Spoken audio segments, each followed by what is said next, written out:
আজকে 25 পড়ালাম biomedical waste management.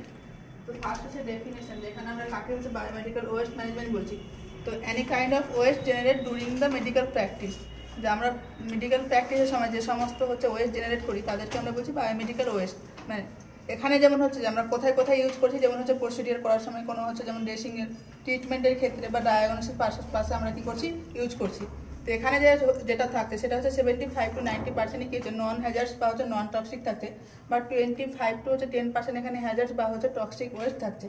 তো এখানে অ্যাকর্ডিং হচ্ছে যে ক্যাটাগরি ওয়াইজ ওয়েস্টকে আমরা ডিভাইড করেছি। ফার্স্টে যেটা হচ্ছে যে হিউম্যান অ্যানাটমিক্যাল ওয়েস্ট, কী ধরনের হিউম্যান অ্যানাটমিক্যাল ওয়েস্ট হতে পারে, যেমন হচ্ছে placenta, body parts, tissue, extracted tooth, এগুলো হচ্ছে সব হচ্ছে হিউম্যান অ্যানাটমিক্যাল ওয়েস্ট। দেন হচ্ছে অ্যানিম্যাল ওয়েস্ট। অ্যানিম্যাল ওয়েস্টের মধ্যে কী আসছে, যে ওয়েস্ট জেনারেট ফ্রম হচ্ছে যে ভেটেরিনারি প্রসিডিওর। ভেটেরিনারি মনে হচ্ছে যে পশু চিকিৎসকের প্রসিডিওরের ক্ষেত্রে যে সমস্ত হচ্ছে ওয়েস্ট ইউজ করছে।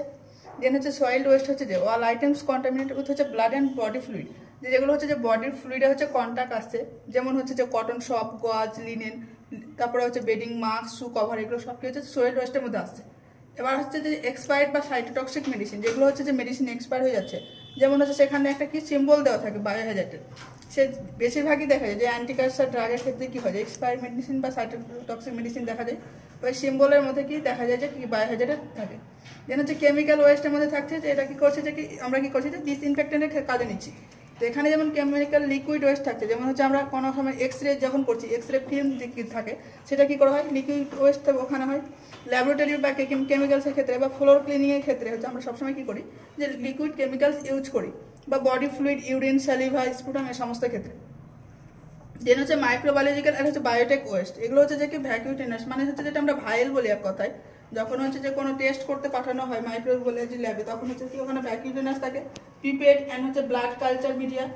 দেন হচ্ছে যে ওয়েস্ট সার্ফ হচ্ছে যেখানে যেমন স্কালপেল ব্লেডস থাকছে, তারপরে হচ্ছে সিরিঞ্জ উইথ ফিক্স নিডিল, এগুলো হচ্ছে যে কি ওয়েস্ট সার্ফের মধ্যে পড়ছে। দেন হচ্ছে কন্টামিনেট হচ্ছে যে কন্টামিনেট এগুলো হচ্ছে যে বডি ফ্লুইডে কন্ট্যাক্ট আসছে পেশেন্টের ক্ষেত্রে, যেমন হচ্ছে আইভি সেট, টিউবিং, তারপরে syringe without needle, IV fluid bottle, সেগুলো হচ্ছে সব হচ্ছে কন্টামিনেটের মধ্যে আসছে। এবার হচ্ছে আমরা মেন যেটা হচ্ছে আমাদের পারপাস হচ্ছে যে আমরা কোন ক্যাটাগরিতে কোন সমস্ত জিনিসগুলো ফেলবো। তো এখানে হচ্ছে ক্যাটাগরি ওয়াইজ ওখানে বায়োমেডিক্যাল ওয়েস্ট ম্যানেজমেন্টের ক্ষেত্রে ডিভাইড করা হয়, যেমন যে রেড, ব্লু, হোয়াইট, ইয়েলো। তো এখানে আমি ফার্স্ট একটাই লিখি, সেটা হচ্ছে রেড ক্যাটাগরি। তো রেড ক্যাটাগরির মধ্যে যেটা থাকে সেখানে কি করা হয় যে সেখানে কোনো ক্লোরিনেট করতে হয় না। এখানে যে সমস্ত জিনিস ফেলবো সেগুলো হচ্ছে যে রাবার বা প্লাস্টিক বা কন্টামিনেটেড হচ্ছে যেগুলো আমরা রিসাইকেল ম্যাটেরিয়াল ইউজ করবো। এখানে কোনো হচ্ছে প্রি ট্রিটমেন্টের প্রয়োজন পড়ে না। যে সমস্ত জিনিস ফেলবো সেগুলো হচ্ছে যে এক্সাম্পল দিয়েছি, যেমন হচ্ছে প্লাস্টিক ক্যানুলা, ইউরিন ব্যাগ। এখানে কি করছি আমরা রেড ক্যাটাগরিতে ইউরিন ব্যাগ ফেলছি, বাট কখনোই আমরা কি করবো যে ব্লাড ব্যাগ থাকে সেটা আমরা কখনোই আমরা যে রেড ক্যাটাগরিতে ডিসকার্ড করবো না। এটা সবসময় আমরা কি করবো ইয়েলো ক্যাটাগরি হচ্ছে বিনে আমরা ইউজ করবো। টিউবিং বা IV fluid bottles, IV set, বা হচ্ছে রিমুভ হচ্ছে যে drainage catheter, syringe without needle.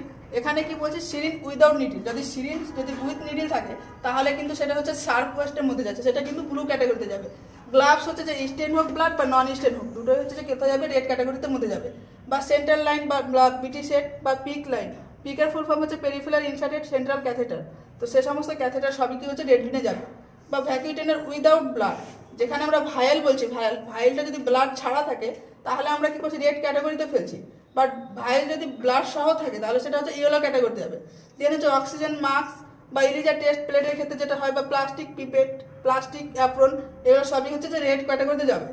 এবং বারবার যেটা বলছি সেটা হচ্ছে ব্লাড ইন সিরিঞ্জ, যদি সিরিঞ্জের মধ্যে ব্লাড থাকে তাহলে সেটা আমরা কি করবো, ব্লাডটা অবশ্যই হচ্ছে যে ইয়েলো ক্যাটাগরিতে ডিসকার্ড করবো, দেন সিরিঞ্জটা আমরা কি করবো রেড বিনে ফেলবো।